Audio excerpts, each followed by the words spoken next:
Abra sua Bíblia no livro de Salmos. Nós vamos ler o Salmo 37, verso 4 e verso 5, né? Fevereiro é o mês da alegria, né, irmãos? Amém? Não, abençoado. Não é não. Se você falou que é porque você já está engatilhado na marchinha de carnaval, né, varão?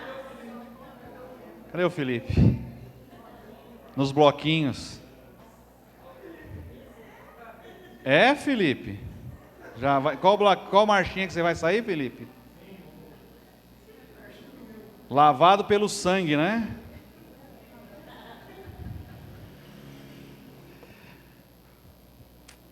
Fevereiro, de fato, o mundo celebra a alegria, ou a folia, que traz a alegria, suposta alegria, de tudo quanto é jeito aí. E meu colega de trabalho me mandou um vídeo lá do apartamento dele, lá em Salvador, barulho infernal. E em Salvador, o carnaval são 3 semanas. O negócio lá é terrível. Falou que o barulho vem. Ele mora acho que no 18º andar, o barulho vai lá dentro da casa dele. É alegria, não é? É alegria. Coisa colorida, isso, aquilo outro, né? Serpentina, né? Aquela coisa toda mais. E eu queria desafiar os irmãos. Nós já falamos um pouquinho de alegria domingo passado. Vamos falar domingo agora também um pouquinho sobre alegria. E eu queria provocar os irmãos a pensarem que Jesus é a nossa real alegria. E eu queria convidar os irmãos a... Cadê? Temos aqui, Aline?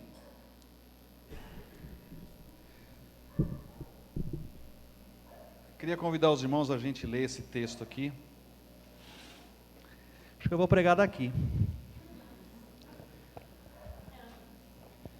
Para a Yara serve, ela entra e sai sem baixar, né, Yara? Vai bem, né? Vamos ler junto esse texto aqui, Salmo 37, 4 e 5. Deleita-te também no Senhor, e Ele te concederá o que deseja o teu coração. Entrega teu caminho ao Senhor, confia nele, e Ele tudo fará. Texto maravilhoso, né, irmãos? Texto tremendo. Texto que eu penso que muitos de nós temos ele já como decorado, referência, marcado, pintado na Bíblia, né? Eu lembro com certa tranquilidade de que inúmeras vezes cansei de ouvir em culto de quarta-feira, quando criança, quando adolescente, de que se nós nos achássemos, agradáveis do Senhor, deleitássemos do Senhor, Ele faria o quê? Concederia o desejo do nosso coração. Então, daquilo que você está desejoso, daquilo que você quer, deleita-te no Senhor. E aí a gente, começa a especular, ou começaria a especular, o que deve ser esse deleitar-se no Senhor, para ter os nossos desejos, ou conceder o nosso coração? Porque, concorda comigo, é uma frase forte, né? E Ele te concederá o que deseja o teu coração. É até meio que perigoso. Então, se olha essa premissa aí, você tem uma contrapartida. Se eu me deleito no Senhor, logo eu tenho o desejo do meu coração atendido. Então é um ponto contraponto, reação. E aí você começa a pensar, você diz, todo mês você é fiel, dá mais de uma oferta na igreja, a oferta pegou um papelzinho, vai ajudar os adolescentes, será que isso estar no Senhor? Será que eu estou, de certa forma, me deleitando no Senhor? Os professores estiveram de manhã num treinamento, estiveram eles um café, estiveram agora na hora de 55 aqui, novo, já tem pessoal que está na célula, liderança de célula, quem participa, O pessoal do louvor veio mais cedo para ensaiar, né? Esse sacrifício. Danila mesmo está escrevendo, papelzinho. Vai pegar tudo. E a gente começa, né, alguns... Aí, irmão Luiz César, abre a igreja, fecha a igreja, o Belo. Ajudamos os necessitados. Aí a gente vai fazer.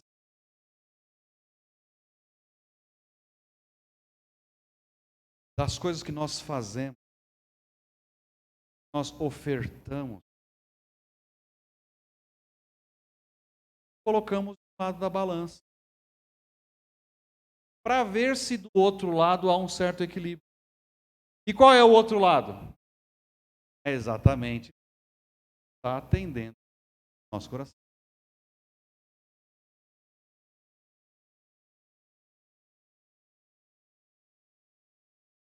Nós estamos ainda no início. Não sei se você faz. Saudável se fizesse, bacana. Para você depois chegar no final do ano, você alcancei isso. Não. De emagrecer 10 quilos em 11. É a minha listinha. Mas 2022 acabou. Você consegue afirmar que os desejos do coração do ano passado foram realizados? Fez uma listativa. Será que de repente você acabou 2022 frustrado? Situações que não aconteceram.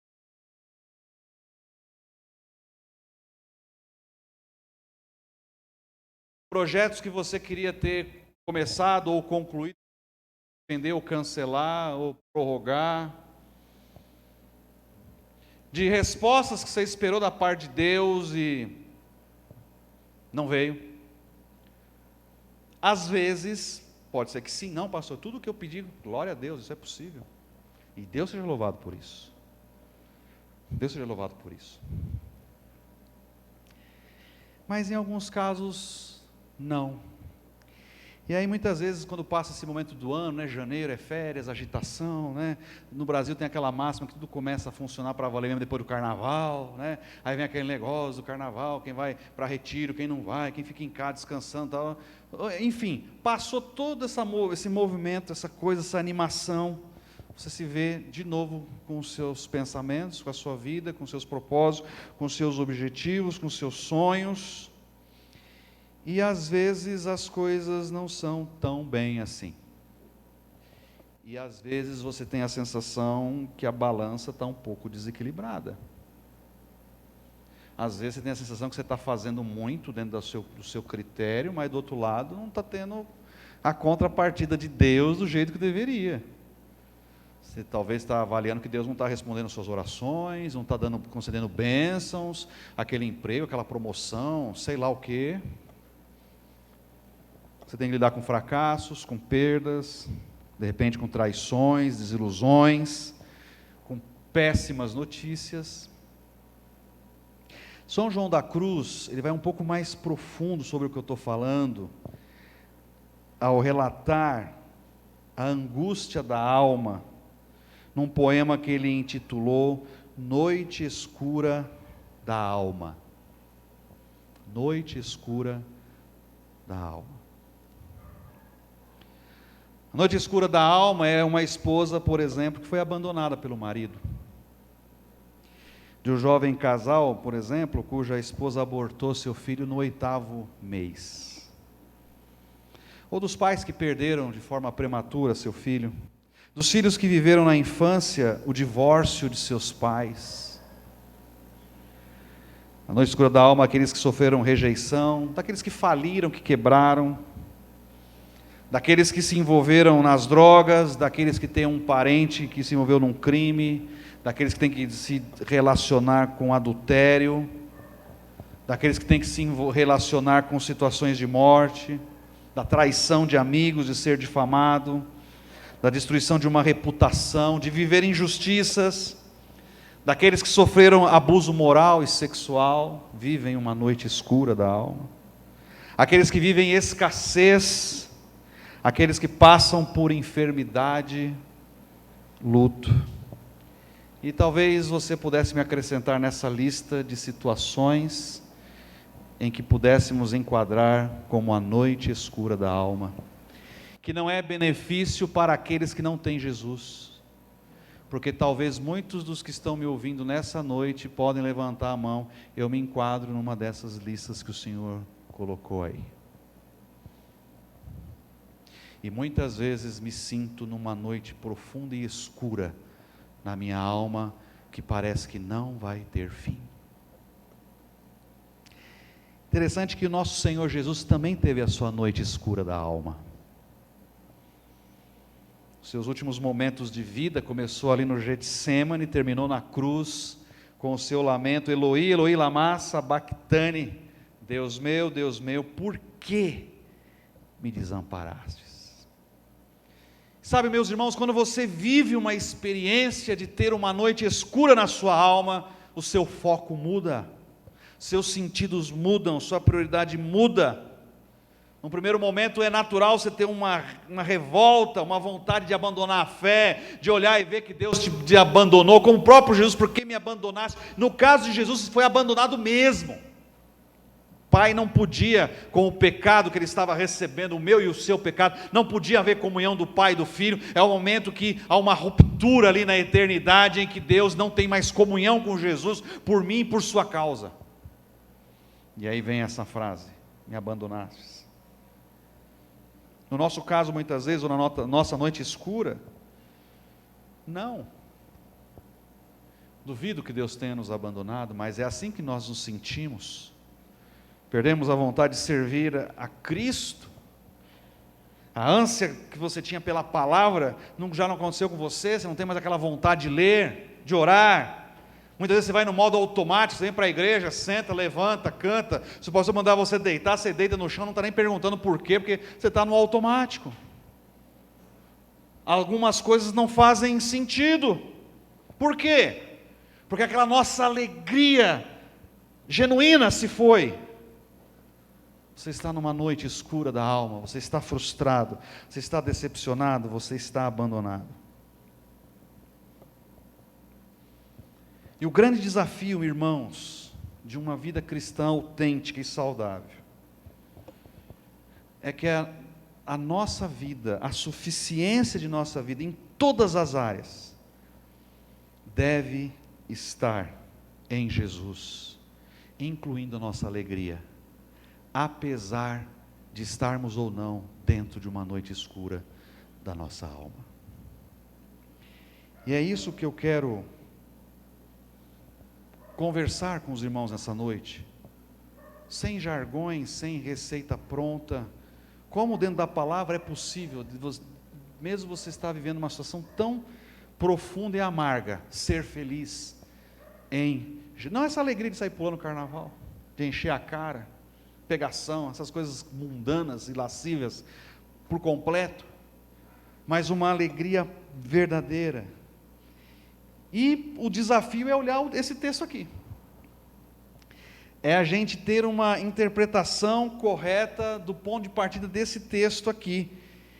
E não quero frustrar os irmãos, mas não tem nada a ver com aquilo que eu falei do começo do sermão. Se você tinha o mesmo entendimento que eu tive, o seu entendimento estava completamente errado, porque o texto bíblico não tem nada a ver. E é uma das coisas que eu tenho falado para os professores, né? Quem é professor, quem é pregador, quem gosta de ministrar a palavra, precisa ter pelo menos uma Bíblia de 3 versões, para você estudar o texto bíblico em várias referências, em várias versões, para você ver e você vai entender o impacto e como isso faz diferença para você compreender o que está sendo dito ali. Por exemplo, aqui esse texto é na Revista e Corrigida. Na Bíblia Ecumênica, esse texto fala assim: faze do Senhor tuas delícias, e Ele te dará o que o teu coração pedir. Volta os teus passos para o Senhor, confia nele e Ele agirá. Olha como que já vai começando a mudar o significado. A Bíblia de Jerusalém: coloca a tua alegria em Yahvé, e Ele realizará os desejos do teu coração. Entrega teu caminho a Yahvé, confia nele e ele agirá. O livro de Salmos, o Telerim Keter David. Tem prazer no Senhor para que ele possa te conceder os desejos do teu coração. Lança teu caminho até o Senhor, confia nele e ele agirá. Mas o que eu quero me apegar aqui, e é a base do que eu vou argumentar com você nessa noite, é o da Bíblia Viva. Faça do Senhor a sua grande alegria, e Ele dará a você os desejos do teu coração. Deixe nas mãos do Senhor tudo o que você for fazer. Confie nele de todo o coração, e Ele fará o que for necessário. Este texto aqui, essa versão, para mim, muda tudo. Muda tudo. Muda todo o cenário, todo o contexto. E a grande pergunta é: quem está dizendo isso para mim e para você? Quem? Quem? Quem? Quem é que está dizendo essas palavras? Faça do Senhor sua grande alegria, deixe nas mãos do Senhor. Quem é que está dizendo isso aqui? Quem? Davi. Davi, o autor. Quando você for para as Escrituras, conversa com o texto. Quem é que está dizendo isso? Tem nem todo o salmo é de Davi. Tem até salmo de Moisés. Tem salmo dos Coraitas. Nem todo o salmo é de Davi. Então a primeira pergunta é: quem é que está dizendo isso? Davi. Quem é o autor desse salmo? Davi. O pastor. O músico. O injustiçado. O perseguido. O fugitivo. O renegado.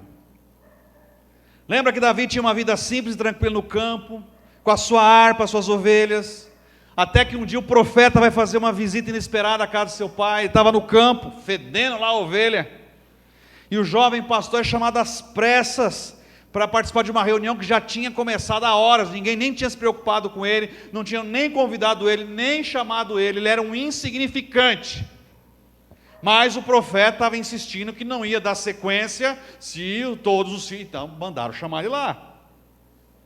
E do nada, sem entender o que estava acontecendo, aquela caravana, aquela comitiva, aquela multidão, de repente chega, manda ele ajoelhar, ele ajoelha e bumba, toma um banho de óleo. Mais cedo, mais tarde, sem esperar, estava dentro do palácio real servindo a Saul. A sua música acalmava o rei de espíritos malignos que vinha da parte do Senhor. E nem sei se aquele jovenzinho tinha se dado conta de tudo que estava acontecendo. Vem um divisor de águas na sua vida, vem um antes e um depois, que foi o quê? Qual foi o episódio de um antes e depois na vida de Davi? Quem? Golias. Golias. Ali ele recebe um alvo nas costas de Saul. Ali os militares, o exército, olha um herói, um guerreiro, coisa que o rei não era. Ali um milagre sobrenatural acontece. E ali a ira de Saul se aflora quando as mulheres, quando o exército vem cantando e Davi vai chegando e conduzindo eles de volta à cidade em vitória, e elas cantam que Saul matou seus milhares, mas Davi, seus 10 milhares. E aí Saul fala: o que falta para esse rapaz a não ser o reino? E daqui começa o ódio, os ciúmes, e ele não sossega até querer matar Davi. O jovenzinho desperta o amor e a admiração de uma nação, ciúmes e o ódio de um rei. E ele começa a ser perseguido, injustamente. Ele foge, perde a sua família, perde seu nome, perde sua honra, perde o seu povo, perde a sua terra. Por 2 vezes poupa a vida de Saul. Tinha a oportunidade de acabar com o problema com as suas próprias mãos, mas não o faz, por temor a Deus. Temor a Deus. Para salvar a sua vida, olha que loucura, foi se refugiar na terra dos seus maiores inimigos, os filisteus. Fala para mim, Davi estava ou não estava vivendo uma noite escura na sua alma? Quer trocar o seu lugar, os seus problemas com Davi?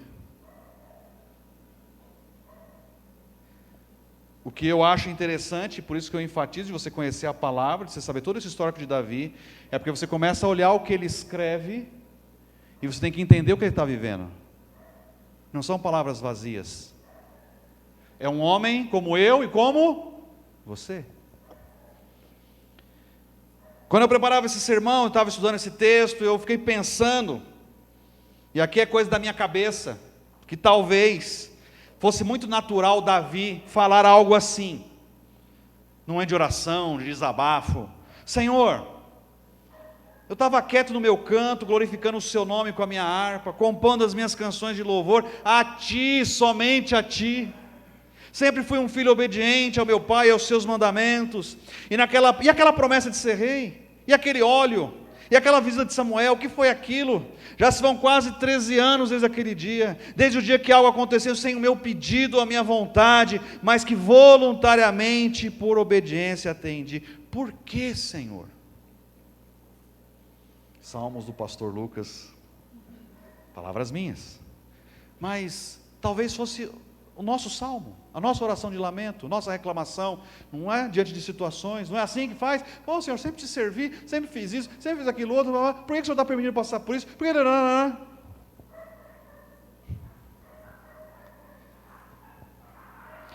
Davi não escreveu as minhas palavras, mas tem um salmo que dá uma direção do que estava no coração dele, o Salmo 13, de 1 a 4, olha aqui, e marca esse salmo na sua Bíblia, porque ele vai fazer a diferença, nós vamos voltar no final do sermão, Salmo 13, de 1 a 4, olha o que Davi fala: até quando, Senhor, para sempre te esquecerás de mim? Até quando esconderás de mim o teu rosto? Até quando terei inquietações e tristeza no coração dia após dia?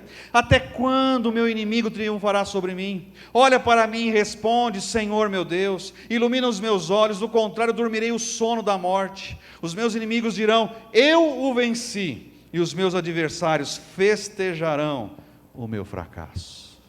Olha que salmo, olha que desabafo diante de Deus, olha que derramar da alma diante do Senhor. Só que, irmãos, sabe aquela premissa de que tudo que está ruim pode o quê? Pode piorar, né? Se você acha, foi mais ou menos o que você estava contando na praia lá no... a saga do Dimas, as férias do Dimas, nós vamos depois fazer uns quadrinhos aí, e é mais ou menos isso, né? Mais ou menos isso. Está ruim? Vamos mergulhar mais um pouquinho, né? Não é assim? Você está vendo um dia horroroso, aí você vai passar pão na manteiga, o pão cai como no chão? Manteiga para baixo, né? É a famosa lei de Murphy, né? É a lei de Murphy. Você está todo mundo assim, você esperou passar todos os carros, quando é a sua, você não tem carro, você vem, aí vem um carro lá e bum, joga água em você, aquele banho. É sempre assim. Com Davi, seria diferente? Não, não seria diferente. Davi, a impressão que eu tenho é como que se estivesse vivendo um vestibular, um teste final. E enquanto, lembrando aqui o cenário, né? Davi, o contexto, para vocês entenderem esse texto, nós vamos ler agora, de 1 Samuel 30, se quiser abrir esse ar, eu vou projetar aqui. Davi estava com os filisteus, ficou em torno de uns 2 a 3 anos com os filisteus, servindo aos filisteus e saindo em campanhas militares pelos filisteus. Davi era um guerreiro, Davi era um conquistador. E chegou o momento da batalha dos filisteus com Israel. E Davi ia sair em favor dos filisteus. Seria como o melhor jogador da nossa seleção jogar pela Argentina. Mais ou menos isso. E aí os generais filisteus, não vai não.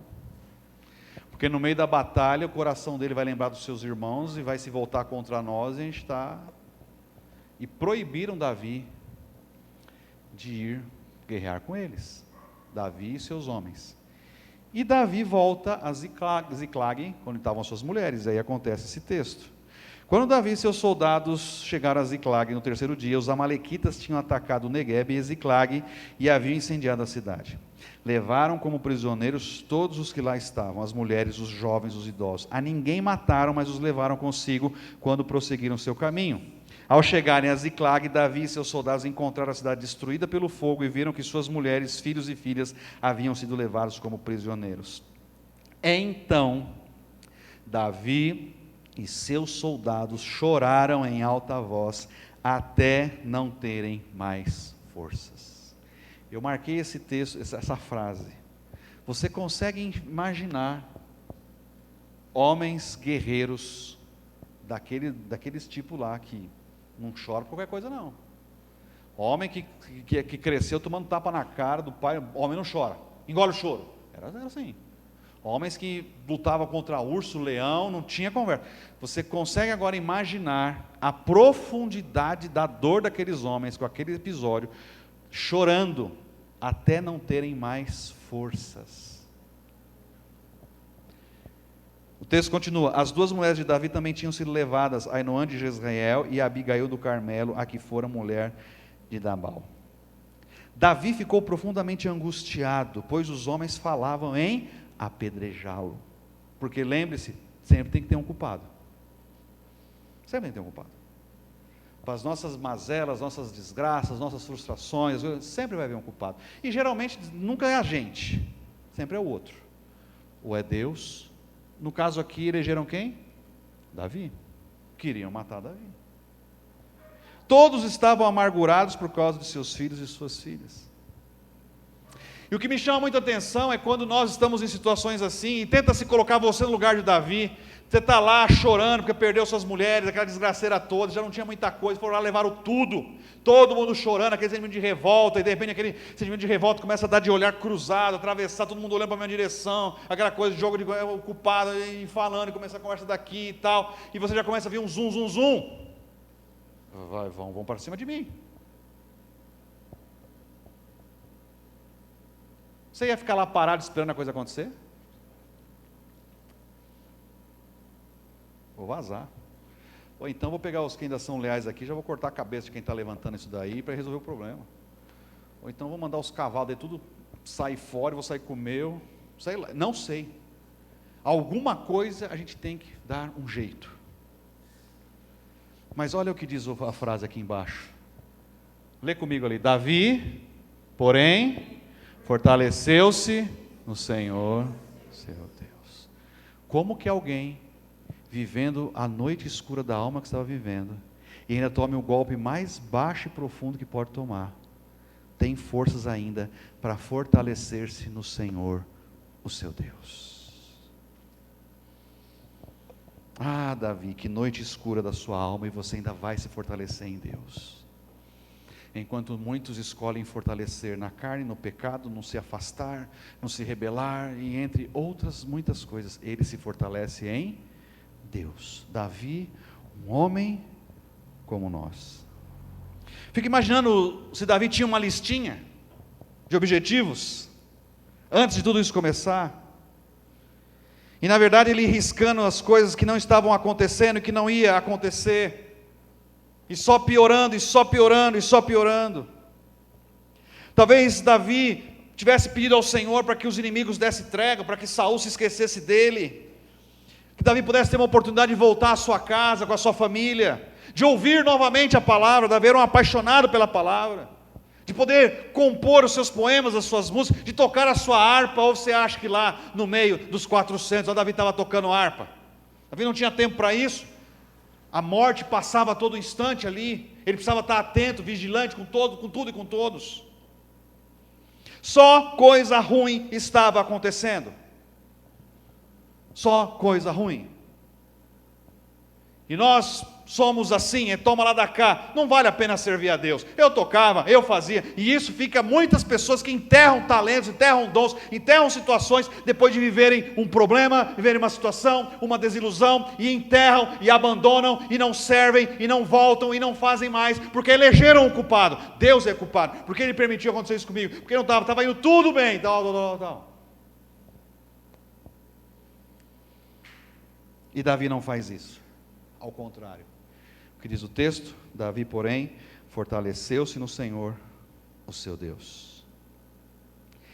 E minha pergunta é: como Davi se fortaleceu no Senhor? E aí vem de novo o texto inicial: faça do Senhor a sua grande alegria, Ele dará a você os desejos do seu coração. Deixe nas mãos do Senhor tudo o que você for fazer, confie nele de todo o coração, Ele fará o que for necessário. Irmãos, Davi não teve tempo para fazer uma semana de jejum e oração. Davi não teve tempo para ir no monte orar como Jesus gostava de fazer. Davi não fez uma campanha de 7 sexta-feira, sábado, quinta-feira, sei lá o quê. Davi não teve tempo para fazer um propósito, fazer um voto ao Senhor. Davi não teve para pedir no grupo aqui da igreja de oração, para interceder por ele, para um pastor ir lá e ungir ele. Davi não teve tempo para fazer nada disso. Davi não teve tempo para se aconselhar com o pastor, com o seu líder. Porque muitas vezes você vai estar em circunstâncias que você vai ter que decidir e você não vai ter tempo.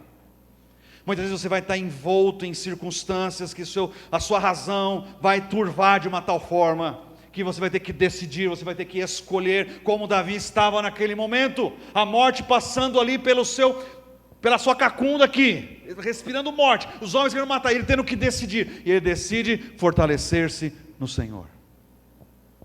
Ele não murmura, ele não blasfema, ele se fortalece no Senhor. Ele não abandona o Senhor, ele se fortalece no Senhor. Quando eu olho Davi, eu vejo duas coisas que são exemplos para nós. E por que Davi agiu assim? Primeiro, Davi tinha um relacionamento profundo com a palavra.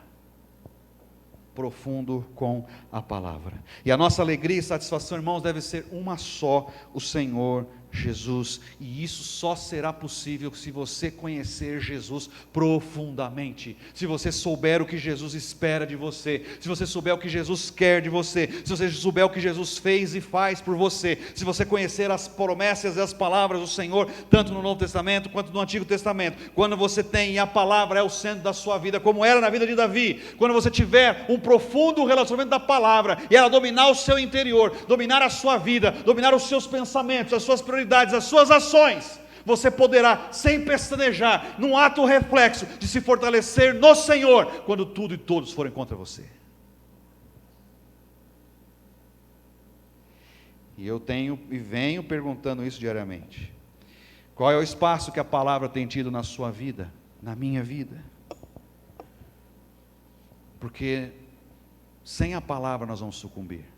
Ai, mas eu ouço a pregação do pastor Lucas, depois no culto, na segunda-feira eu ouço de novo, na terça eu uso do David Leonardo, na quarta eu uso não sei quem, na quinta do Edir Macedo, na sexta não sei o quê, né? Todo dia eu estou ouvindo a palavra. Eu não estou falando disso, abençoado.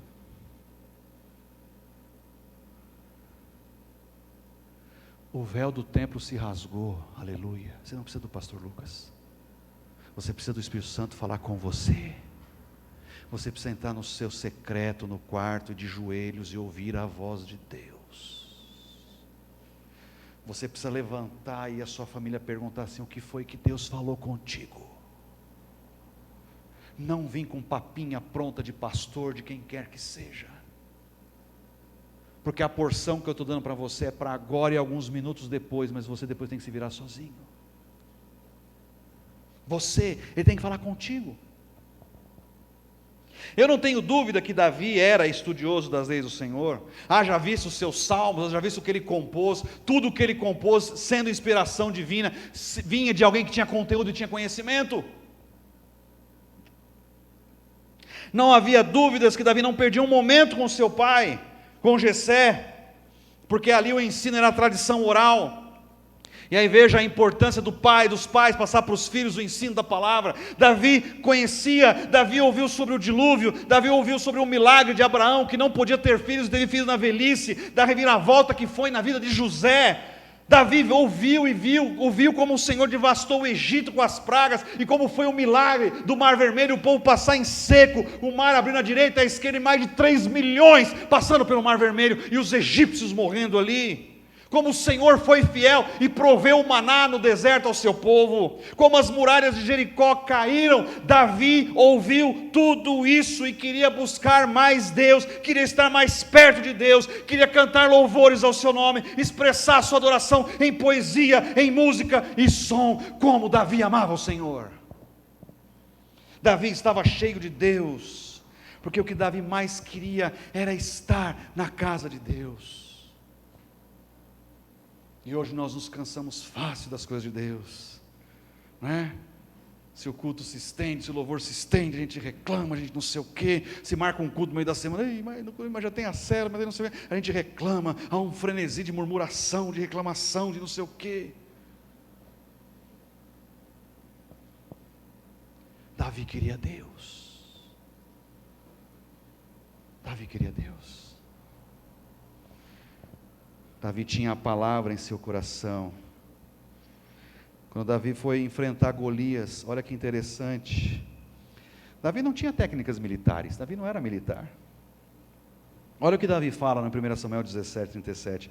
O Senhor me livrou das garras do leão e das garras do urso, me livrará das mãos desse filisteu. Diante disso, Saul disse a Davi: vá, e que o Senhor seja com você. Você quer ver uma coisa que é interessante? Por que a palavra, e somente a palavra em nossas vidas, vai nos dar alegria profunda? Porque Davi tinha a palavra, Davi conhecia os milagres na teoria, mas Davi não tinha a prática. E aí o Senhor falou assim: agora eu vou te levar num outro nível. Tudo que você conhece de mim na teoria, eu agora vou colocar na sua vida na prática. Aí vem o urso. Eu sei lá qual foi a ordem, se é o urso ou o leão, mas faz de conta que veio o urso. E Davi vai lá e guerreia com o urso. Deve ter passado um perrengue, mas venceu, no nome do Senhor.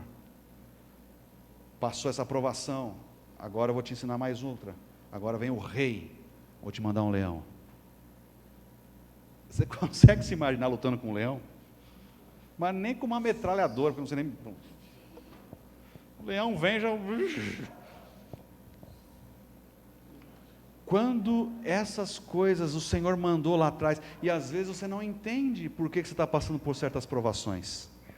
Certas provações que Deus está te colocando hoje é para te preparar para algo maior lá na frente. Então, para de murmurar e de reclamar por provações que você está passando, porque Deus está trabalhando contigo. Quando você está diante de um urso, você está diante de um leão, glorifica o Senhor e Ele vai dar a vitória a você. Glorifica o Senhor, porque vai vir um gigante ainda, e a vida de uma nação vai depender de você. Vocês têm ideia do que foi aquele desafio? É a famosa questão por combate. Não precisava os povos guerrearem. Manda um herói. Um herói luta contra outro herói, e o vencedor decreta a derrota da nação inteira. Você está imaginando, eles estavam no vale, os guerreiros de Israel inteiro, tudo morrendo de medo de Golias, que toda dia descia, ia lá e insultava a Deus, né? E ninguém tinha coragem, nem Saul. Aí vem aquele molequinho, franzino, as canelas finas, ruivinho, todo cheio de sardinha, um troço pendurado assim com um elástico. É isso aí que já era. Vão pegar nossas mulheres, vão estuprar nossas mulheres, vão matar nossos filhos. É isso aí, já era. Mas quando Davi se apresenta diante de Saul, o que ele fala para Saul? O Senhor me deu a vitória no urso e no leão, vai me dar a vitória nesse incircunciso filisteu. O resto você já sabe. Muitas vezes as lutas e as provações que nós passamos é para que nós tenhamos ainda mais conhecimento do Senhor. Para que o que você leu na Bíblia, as histórias bíblicas, agora você comece a escrever e fazer parte da sua história. Talvez não seja um urso, talvez não seja um leão, talvez seja um emprego perdido, seja algo roubado, talvez seja alguma situação na sua vida que aconteceu, em que você pegue os personagens bíblicos, o que você aprendeu de princípio bíblico, e agora você vem aqui e você tem condições de dizer: o Lucas, o Ezequias, o Carlinhos, a Tati, a Denise, eles se fortaleceram no Senhor. Mas se você não tem o principal, que é a palavra, você não consegue passar pelos problemas, você não consegue passar pelas provas, você não consegue passar pelas lutas. E você vai sucumbindo, e você vai murmurando, e você vai esfriando, e você vai saindo. Você não consegue, se você não tem a referência da palavra, porque a fé vem pelo ouvir a palavra de Deus. E você vai ver os heróis que venceram os seus problemas. É Davi, era Moisés, era Josué. Cada um dos problemas em que a boa mão do Senhor esteve com eles. E se esteve com eles, está contigo também. Porque o Senhor é o mesmo ontem, hoje e para todo sempre, Ele não falha. E nós nos esquecemos disso, quando vem os nossos problemas, quando vem o urso, vem o leão, nós nos esquecemos que estamos vazios da palavra. É a hora de cantar a palavra, de vir a Bíblia, para vir a palavra do Senhor, agindo eu, quem impedirá? Não temas, porque eu sou contigo. É o Senhor que disse ontem, e a palavra de Deus é viva e eficaz, ela é capaz de dividir alma e espírito juntas e medulas, e sondar os propósitos do coração. Por isso que o diabo sabe, eu vou afastar você da palavra. Quanto mais longe você estiver da palavra, melhor derrotado você será, maior e mais fácil derrotado você será, diante dos problemas que virão na sua vida. Bíblia não é horóscopo, irmãos. Tem gente que abre lá a caixinha, né? Tem aquela antiga caixinha de promessas, né? Você puxava lá, tinha um versículo bíblico, e você sustentava por isso. Deixa eu abrir um versículo aqui. Não, irmãos. Bíblia tem que ser estudada, começo, meio e fim. Escola bíblica, revista, tudo, discipulado, célula, palavra. Bíblia não é amuleto para ficar aberto no Salmo 91, igual uns colocam a vassoura atrás da porta, copo de água com sal, e a Bíblia no Salmo 91. Eu não sei como estão fazendo com essas televisões de plasma, agora que não dá para pôr a Bíblia em cima mais, né? Não. No outro ministério a gente tinha um programa de rádio, e uma irmã ligou lá, e eu não sabia, de coração, não sabia. Pastor, tira uma palavra para mim, hein? No ar, eu fiquei pensando, tira uma palavra? Quase que eu pensei, arroz, maionese, feijão, o que é tirar uma palavra? Depois ela me explicou, eu perguntei porque eu não sabia mesmo. E ela falou, não, vê uma palavra que o senhor tem para mim aí. Ela queria que eu abrisse a Bíblia, olha que perigo, e lesse qualquer coisa que seria da parte de Deus para ela. Aí eu falei, irmã, perdão, mas aqui não funciona assim não. Nos outros programas talvez funcione, mas no nosso aqui não, porque Deus não fala desse jeito. Deus não fala desse jeito. A Bíblia tem começo, meio e fim, do Gênesis ao Apocalipse, e ela sempre vai apontar para Jesus. Por isso tem que ler a Bíblia por inteiro, tem que compreender. Olha o que diz Isaías 43:13, antes que houvesse dia, eu sou, e ninguém há que possa escapar das minhas mãos, agindo eu, quem impedirá? Filipenses 4:19, o meu Deus suprirá todas as necessidades de vocês, de acordo com as suas gloriosas riquezas em Cristo Jesus. Mateus 6:34, portanto não se preocupem com o amanhã, pois o amanhã se preocupará consigo mesmo, basta cada dia o seu próprio mal. Por isso não tema, Isaías 41:10, por isso não tema, pois eu estou com você, não tenha medo, pois eu sou o seu Deus, eu o fortalecerei, eu ajudarei, eu segurarei com a minha mão direita e vitoriosa. Todos os que odeiam certamente serão humilhados e constrangidos, aqueles que se opõem a você serão como nada e perecerão. Embora procure os seus inimigos, você não os encontrará, os que guerreiram contra você serão reduzidos a nada, pois eu, o Senhor seu Deus, que o segura pela mão direita, ele diz, não tema, eu o ajudarei. Está com medo, está passando por dificuldade, lê esse texto, lê uma, lê duas, lê três, ele vai começar a romper o seu espírito, e você vai se encher de coragem e de alegria, porque ele é o mesmo ontem, hoje, ele não muda, ele vai estar contigo, não importa as circunstâncias. Números 23:19, Deus não é homem para que minta, nem filho do homem para que se arrependa. Acaso ele fala e não deixa de agir? Acaso promete e deixa de cumprir? Não tem uma coisa que Deus não tenha falado, que não tenha cumprido, irmãos. Ele honra, Ele cumpre. Agora, queridos, você vai esperar sermão de domingo para ter essas porções que o pastor está falando? Aí você falta no domingo, não assistiu o que o MC publicou, aí você vai esperar o outro domingo, e o couro está comendo no seu lombo. Não, a palavra tem que ser de segunda, de terça, de quarta, de quinta, de sexta, é de manhã, é de noite, você tem que se alimentar, porque quando você tem base, o Espírito Santo vem e traz o que você lembrou, ele traz a sua mente, e isso enche o seu coração. Mas quando nós não temos nada, saco vazio para em pé? Não para em pé. Hebreus 13, 8, Jesus Cristo é o mesmo ontem, hoje e para sempre. Mateus 28, 20, eu estarei com vocês até o fim do tempo. Salmo 23, 1 e 4, o Senhor é meu pastor, de nada terei falta, mesmo quando eu andar por um vale de trevas e morte, não temerei perigo algum, pois tu estás comigo, a tua vara e o teu cajado me protege. E eu poderia ficar a noite inteira aqui recitando palavras e palavra de Deus para nós, e eu não tenho dúvida que era isso que Davi estava cheio, quando enfrentou aquele urso, quando enfrentou aquele leão, quando enfrentou Golias, e quando viu aqueles mais de 400 homens querendo matá-lo, ele se fortalece no Senhor, a sua verdadeira alegria, porque tudo isso veio de volta à sua mente, ao seu coração, e ele se acalmou e confiou no Senhor.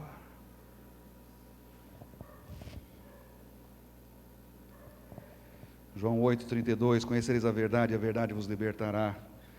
João 17, a tua palavra é a verdade. Jesus disse, eu sou o caminho, a verdade e a vida. João 14,6. No princípio era o verbo estava com Deus, o verbo era Deus. Ele é a palavra.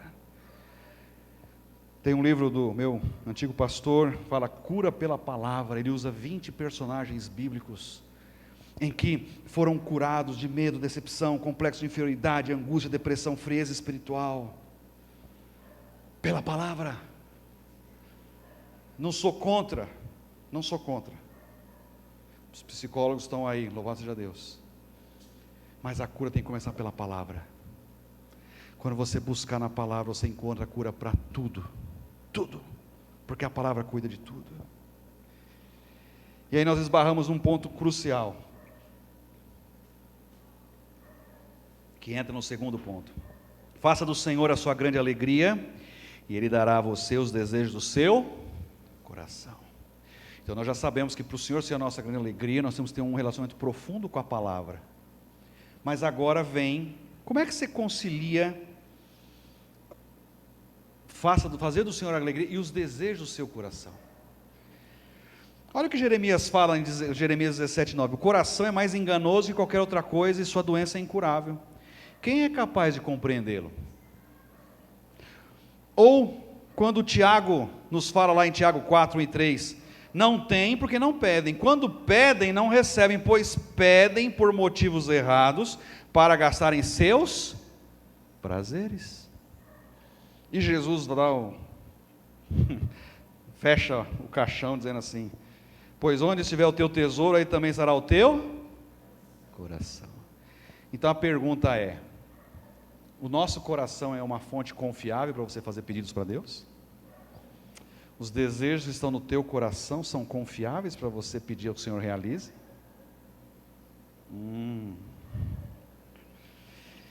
Então a gente não tem saída. Porque se o objetivo da nossa vida é que o Senhor seja a nossa real e verdadeira alegria, e você tem plena consciência de que a sua natureza é pecaminosa, que o seu coração é enganoso, você não vai pedir, você vai o quê? Entregar. Deixe nas mãos do Senhor, entrega o teu caminho, lembra do versículo? Tudo o que você for fazer, confie nele de todo o coração, e Ele fará o que for necessário. A segunda atitude que você precisa ter, para que Jesus seja a sua grande alegria, é entregar.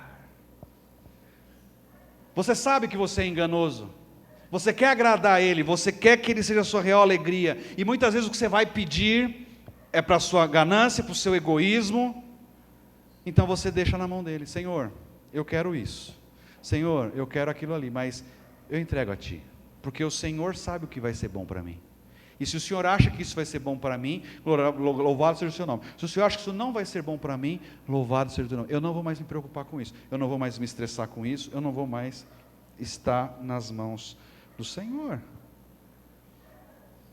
Tem a ver com entregar, com renunciar, com deixar. É o que Jesus disse aos discípulos, se alguém quiser acompanhar-me, negue-se a si mesmo, tome a sua cruz e siga-me. O problema é que a nossa carne e as nossas vontades nos levam para longe da cruz. Para longe. O nosso eu não quer ser crucificado. Então você tem que compreender de fato o que aquele salmo estava querendo dizer. Não foi o que Paulo disse, que não mais eu vivo, mas Cristo vive em mim? Não quero mais os meus desejos, eu quero a tua vontade. Faça a tua vontade. Paulo pediu por 3 vezes para o Senhor retirar o espinho na carne dele. O que foi que o Senhor respondeu para ele? A minha graça te basta. Às vezes nós não teremos os espinhos removidos, nós não teremos todas as nossas vontades atendidas, e às vezes para nós sermos felizes, eu desisti disso, Senhor, faça o teu querer, faça a tua vontade. Olha esse resuminho que eu coloquei aqui na próxima tela. Faça do Senhor a sua grande alegria. Então esse é o seu alvo principal, o seu objetivo principal. E Ele dará a você os desejos do seu coração. Só que o coração é enganoso. Há um problema aí. Como é que eu vou colocar diante do Senhor os meus desejos que vêm de um coração pecaminoso, enganoso? Eu resolvo ir no caminho da renúncia, da entrega. Deixe nas mãos do Senhor tudo o que você for fazer. Então eu vou deixar inclusive meu coração enganoso, pecaminoso. E eu vou confiar nele de todo o coração, que Ele vai fazer para mim o que for necessário. Qual o resultado disso? Uma alegria verdadeira, um relacionamento íntimo com Jesus. Não é um relacionamento baseado no que você tem, no que você conquistou, naquilo que você queria e veio, de bens materiais, de status, de série de coisas. Não, é daquilo que você entregou para Ele, daquilo que você confiou a Ele, e veio, glória a Deus, amém. Não veio? Amém também, glória ao Senhor. Lembra do Salmo 13 que nós começamos a ler, que foi aquela oração revoltosa de Davi? Olha como que Davi continua no verso 5, olha que coisa linda. Eu, porém, confio em teu amor, o meu coração exulta em tua salvação, quero cantar ao Senhor pelo bem que me tem feito. Davi está tendo um problema sério aqui, de sanidade, para não dizer se ele bebeu ou se ele está fora de si. Como que é capaz ele escrever os 3 primeiros versos e agora dizer que está cantando ao Senhor pelo bem que Ele me tem feito? Não tem bem nenhum ali. Olha o histórico de Davi, cadê o bem? Estão querendo perseguir, matar ele não tem pátria, não tem nada, está fugindo de qual é o bem? Davi está mentindo? Davi é hipócrita? Como é que se chama isso? Como? Fé. Fé. Sem fé é impossível agradar a Deus. Você pode estar vivendo dificuldades, lutas e vivendo a noite escura da alma e ainda assim ser possível cantar e glorificar e declarar a vitória e a bênção por fé, porque você sabe o bem que Ele tem feito na sua vida. E isso agrada o coração de Deus. Fé e confiança é aquela menininha que o pai estava numa grande e movimentada avenida, e era hora de atravessar, e era uma avenida comprida, aquelas avenidas de grandes centros, e era hora do almoço, vinha uma multidão para cá, uma multidão para lá, e o pai deu aquela recomendação, ele dá sempre, olha para frente, segura na mão do papai, não sei o que, presta atenção, e pegou a mão da menina, e foi naquela luta, para abrir o sinal para ele atravessar, ele atravessou, quando chegou no final, a menina virou para o pai: pai, contei 13 prédios. Eu não falei para você prestar atenção? Como é que você contou 13 prédios, menina? O Senhor estava segurando na minha mão. O Senhor estava segurando na minha mão.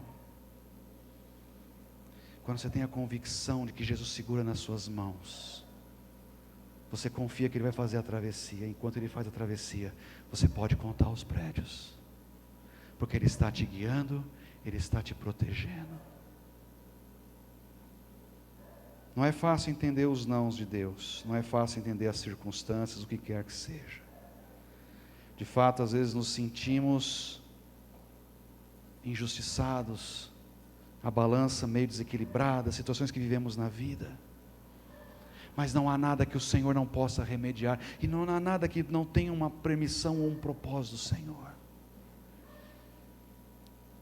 Talvez você ainda esteja se sentindo dentro de uma fornalha, ardente, em chamas, ou dentro de uma cova cheia de leões, pronto para te devorar. Eu tenho uma palavra para você nessa noite: não temas, porque a noite ainda não encerrou, o dia vai raiar, e o Senhor está fechando boca por boca de leão, e está segurando aquele fogo em suas mãos, que nenhum fio de cabelo seu será chamuscado, porque Ele ainda está com você dentro da fornalha, Ele ainda está contigo dentro da cova dos leões. Creia e receba essa palavra, e permita que ela comece a entrar no seu coração, e trazer uma alegria genuína. Não importa o que você tenha passado, não importa o que você tenha vivido, porque a alegria genuína e verdadeira, não é daquilo que nós temos, passamos ou não passamos, é daquilo que somos em Cristo Jesus nosso Senhor. Já vou concluir. Quando o ferreiro está fazendo uma espada, ele forja o ferro a temperaturas altíssimas. Apenas quando o aço se torna vermelho, quem já viu isso vai ver o aço vai ficando vermelho, vermelho, vermelho, e quando isso acontece, chega numa temperatura de 649 graus a 816, é quando o aço é aquecido para chegar nesse ponto.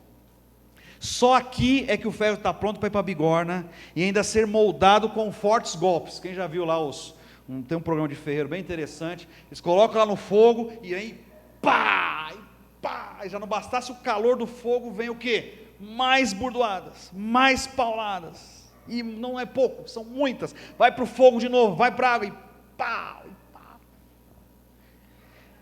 Só quando acaba esse processo, do ferro ser submetido a altas temperaturas e a fortes golpes, é que aquela espada alcança força e elasticidade para enfrentar grandes batalhas e grandes vitórias.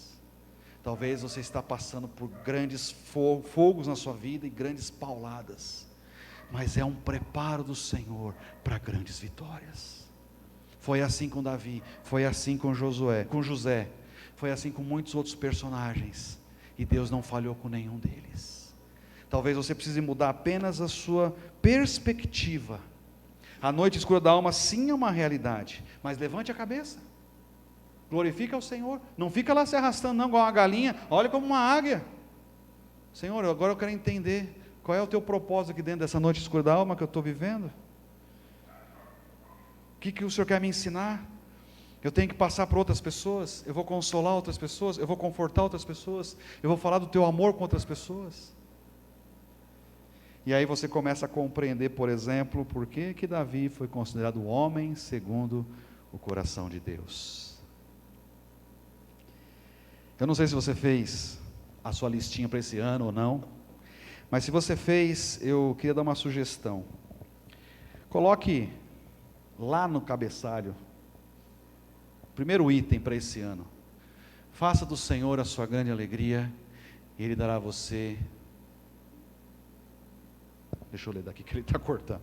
Faça do Senhor a sua grande alegria, Ele dará a você os desejos do seu coração. Deixe nas mãos do Senhor tudo o que você for fazer, confie nele de todo o coração, Ele fará o que for necessário. E lá no finalzinho, coloca a oração de Abacuque: ainda que a figueira não floresça, nem haja fruto da vide, o produto da oliveira minta, e os campos não produzam mantimento, as ovelhas sejam arrebatadas do aprisco, e nos currais não haja gado, todavia eu me alegro no Senhor, exulto no Deus da minha salvação. Nós vamos ter lutas, dificuldades. Você pode ser surpreendido com uma notícia ruim a qualquer momento. O que nos faz diferente, nos faz como Davi, é nos fortalecermos no Senhor. Quero encerrar lendo uma poesia de Joia Júnior. Vou pedir para a Aline colocar a música para nós. A poesia o poema chama Jesus, Alegria dos Homens.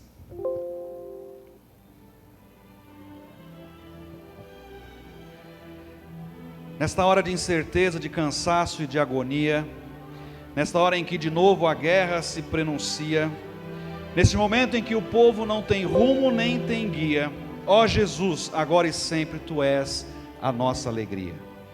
Nesta hora seca e torpe, de vergonha e hipocrisia, quando os homens apodrecem nos banquetes e na orgia, nesta hora em que a criança atravessa a noite fria, Tu és a nossa esperança, Tu és a nossa alegria. Alegria manifesta que brotou e se irradia de uma simples e modesta e sublime estrebaria. Alegria nunca ausente, alegria onipotente que palpita para o crente e faz dele um novo ser. alegria cristalina, doce, mística, divina, que nos toma e nos domina e nos enche de poder. Tu és a nossa alegria, santa alegria, Senhor, que nos une e nos separa e nos fecunda de amor.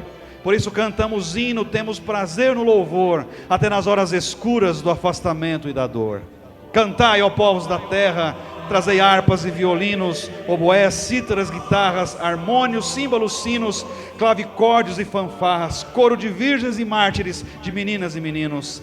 Cantai, ó povos da terra, trazei avenas e tubas, flautas, flautins, clarinetas, celos, clarins e tambores, e metálicas trombetas, e puríssimos cantores. Cantai, ó povos da terra, trazei pássaros e fontes, bulícios, rios e ventos, rochas, árvores enormes, alvos lírios orvalhados, palmas viçosas luzindo, sons da noite, vozes múltiplas dos animais e das águas, das pedras e dos abismos, das florestas intocáveis e dos mundos subterrâneos, som das madrugadas claras, estalos de galhos verdes, doces ruídos domésticos, talheres e louças brancas, sons de fábricas, ruídos de teares e bigornas, de madeiras e metais, passos pesados de botas de militares eretos, passos macios e quentes de rosadas colegiais. Cantai, ó povos da terra, cantai de noite e de dia, na tarde pesada e morna, na manhã ágil e fria, na aflição ou na aventura, ao nascer ou na agonia. Jesus, Senhor dos senhores, Tu és a nossa alegria, Tu és a nossa alegria, Tu és a nossa alegria. Que Deus nos abençoe, que seja de fato a nossa alegria. No mundo tereis aflições, tende bom ânimo, eu venci o mundo. Que as pessoas ao seu redor e ao meu redor vejam em nós uma alegria não pela ausência de problemas, mas uma alegria verdadeira de quem suporta com aquele que venceu, o nosso Deus e Senhor e Salvador. Deus nos abençoe. Vamos ficar em pé, vamos encerrar o nosso culto. Convido o Ministério do Louvor que vem à frente.